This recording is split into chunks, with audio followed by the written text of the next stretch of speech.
کتن کو نن درسره یو داسې شاعر د ژوند لنډه کیسه کومه چې څوک چې پاکستان او افغانستان کې یو شان شهرت لري.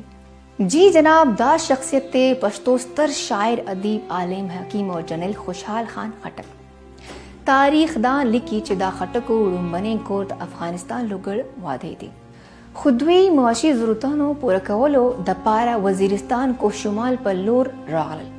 خوشحال خان خټک کال 1922 هجری کې اکوړې نوخار کې شهباز خان کرا پیدا شو او کال 1900 هجری کې وفات شو. ورکوټوالی نای پلار سره قبیلو جنگونو کې برخه واغستا.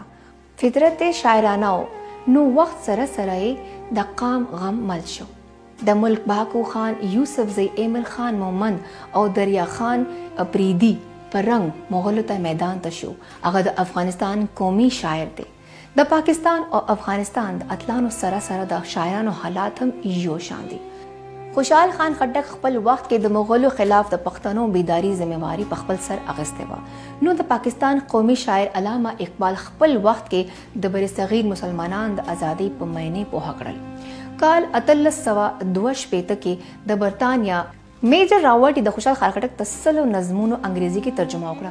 علامه اقبال دغه ترجمه ولوسته نو خوشحال بابا نه ډیر متاثر شو او خپل شاګرد ختیجه فیروز الدین ته په خوشحال د پی ایچ ډی کولو هدایت وکړ او هغه پرې د پنجاب یونیورسيټي نه پی ایچ ډی وکړل.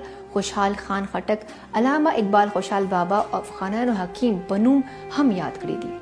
د افغانستان بادشاہ نادر شاه چې کله علامه اقبال سید سلیمان ندوی او د سر سید احمد خان کړوسی سر راس مسعود افغانستان ته وبلل او ورته د تعلیمي نصاب جوړولو درخواست وکړو نو په هغه محل ورته علامه اقبال وی چې که افغانان د خوشحال په شاعري عمل وکړي، خپلو کې یو موټی شي او د غیرونو لاس واخلي نو وطن به ګلې ګلزار شي.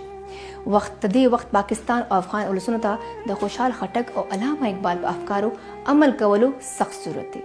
خوشحال بابا وای د افغان په ننګ می اوتړله توره، ننګیالی د زمانه خوشحال خټک یم. علامه اقبال وای اسیا یک پیکر آپ کل است، ملت افغان دران پیکر دل است، از فساد و فساد ایشیا در کشاد او کشاد ایشیا.